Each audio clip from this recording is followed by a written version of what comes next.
Sir কোন একটা জিনিস পরে আছে না এখানে? ও ব্যাগ মনে হয়, ব্যাগ। এই ব্যাগের মধ্যে কিন্তু জামা কাপড় থাকতে পারে, জামা কাপড় দিয়ে এমনি বিছায় আমরা বিছনা করে থাকতে পারবো। যাও ব্যাগটা নিয়ে আসো।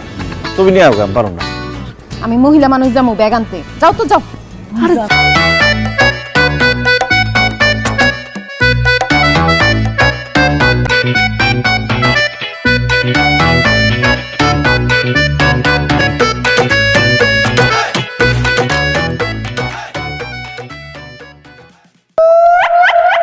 ইয়াল্লাহ, বাবা ব্যাগ ভর্তি 2 টাকা। ও মাসুদ, এগুলো কি আসল টাকা না নকল টাকা রে? মা, একদম অরিজিনাল টাকা। এই টাকার ব্যাগ আমি পাইছি, সব টাকা আমার। এই টাকা আমার। আরে এই, তোমার কিন্তু আমি প্রথম দেখাইছি যে ওদিকে জানি কি দেখাছে। আরে আমি দেখাইছি না। মাসুদ তোর আমি কইছি, আমি তোর দেখাই দিছি না। আমি কইছি হ্যাঁ রে, ব্যাগটা লইতে এই টাকা আমার।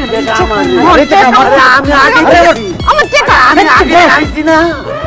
মানুষ যদি শুনে এই ব্যাগ ভর্তি টাকা পাইছি, সব টাকা লয়ে যাবো। চুপ থাকো। আবার শুনুন, যেহেতু আমরা 4 জন এই টাকা পাইছি, টাকার মালিক আমরা 4 জন।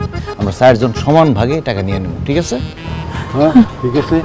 আব্বা, এখানে তো অনেক টাকা, এত টাকা সাথে রাখা যাবে না। চলো ব্যাংকে গিয়ে জমা দিয়ে আসি। আর দূর, টাকা ব্যাংকে নেওয়া যাবে না। যে ব্যাংকালা আমাকে অনেক কিছু দিবে। এই টাকা, একটা টাকা কই পাইলেন? তখন পুলিশের ঝামেলা, অনেক কেস খাবারই খেতে হইব। এই টাকা